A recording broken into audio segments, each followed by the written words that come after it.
I know I'm going to have to probably do this in a couple of parts, but that's cool. All right, real quick. For those of you who don't know who I am, all right, I don't use my real name. I can't tell you what firm I worked at. I can't tell you all those particulars, and there's a good reason for it. I think by now it should become obvious.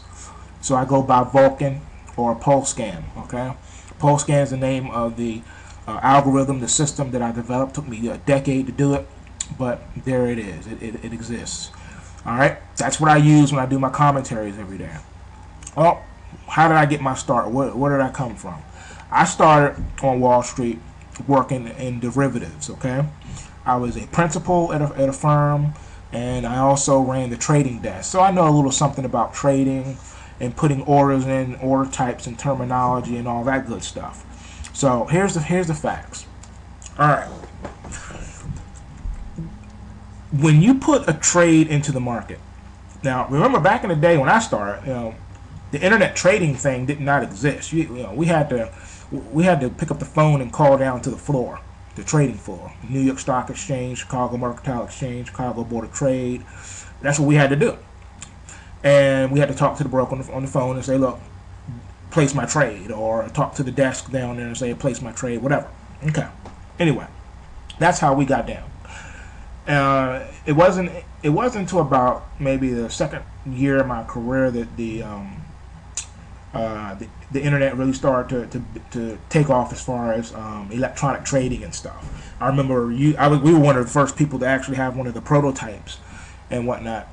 And I remember when the PAT system was the big deal, and they started working on the Globex with the E-minis, E-mini NASDAQ, E-mini S&P 500, and then later on they introduced the mini Dow futures contract. Anyhow, for those of you who are not familiar with any of that stuff, Globex is a order routing matching system. The only thing that I can compare it with would be it's analogous to the NASDAQ level 2. Okay, what it does is it's all electronic. It matches orders. Okay, and then you have market depth. So, for example, and I hope no one gets offended, but I'm just trying to use this example. Okay, let's say that all right, let's use it right now. Here's the Dow. The Dow's at 10,358. Let's say DemCat is long from 10,358. He's hoping the Dow goes back up to 10,600. Okay, then Don Harold is waiting for it to get to 10,600 because he wants to sell it. He's going to short the dickens out of it when it gets there, okay? Because he thinks it's going to collapse and go to back down to 9,800. And then my man Doc in Sacramaniac says, you know what? I want to buy it at a penny because I think it's going to go to a penny. So then he has his orders working for a penny. And then I come in here and I say, you know what? I'm going to sell it now. I'm going to sell, let's say, I'm going to sell 100 shares of the diamonds, the DIA, the equivalent here. Okay, this is the tradable. Can't trade the index. Okay, so here's what happens. When that happens, then let's say I actually opened up an account to trade through George for title because he has a clearing firm and he's a broker now. Okay, and I say, look, I call George and say, look, man, you my broker. I need you to go ahead and sell me 100 shares of these diamonds right now, and I want you to do it at the market. So then he says, well, you know, right now, I'm the only one on the desk, so I don't think I can place your order right now. I have to put you in a queue, okay? So I said, okay, fine, do what you got to do. You know, just get me in the market. I need you to sell my 100 shares at the market right now. So then he puts me on hold. He says, you want to hold for your fill? I say, yeah, I'm a hold. So he puts me on hold. Okay. During that process, let's say George for title hands off my order. He doesn't do it, but he hands it off to someone else who just came back from lunch. So he's no longer on the desk by himself anymore. All right, so now he has someone else there, and they're going to place the order. Instead of putting 100 shares in, he types 1 billion shares. Okay? Well, here's the problem, you guys.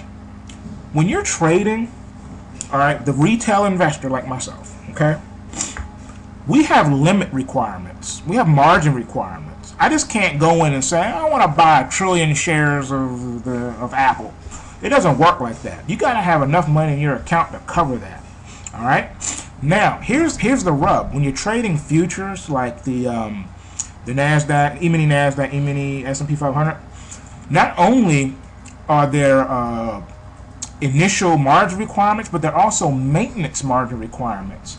And depending on how you're trading and how exotic you want to get, there's even what is called span margin. I'll get into that later. But anyway, these margin requirements are no joke. They're there. They're set by the exchanges, and you have to abide by them. Not only that, but when it comes to single stocks, you can only deal with whatever the available float is. So let's say Procter & Gamble has 2 billion shares floating around there, and I want to snatch them up. Well, there's a possibility I might be able to do that.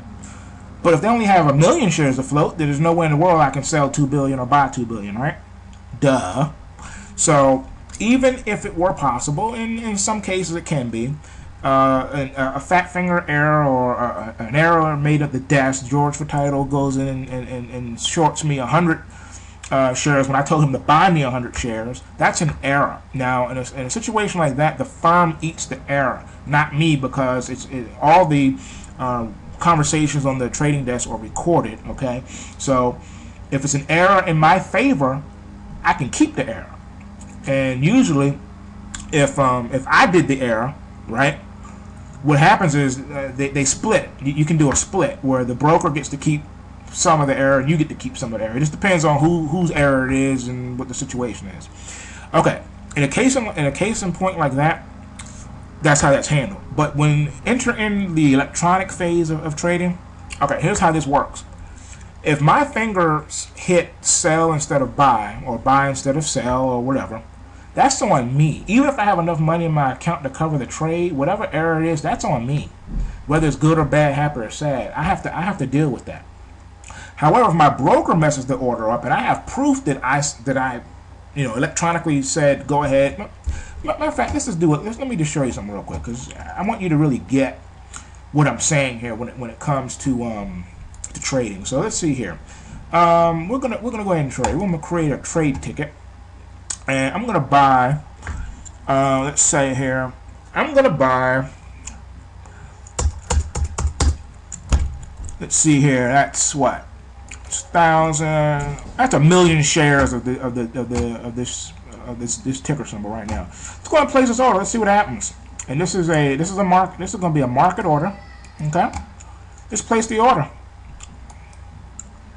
All right, here it says, buy that many shares. Expiration is day. Instructions none. Routing auto. Here's me. Place order yes. You do not have enough available cash. Buying power for this order. It won't let me do it. Hey, that's not fair. I want to buy 1 billion shares. Why can't I do it? Because I don't have enough money. I rest my case.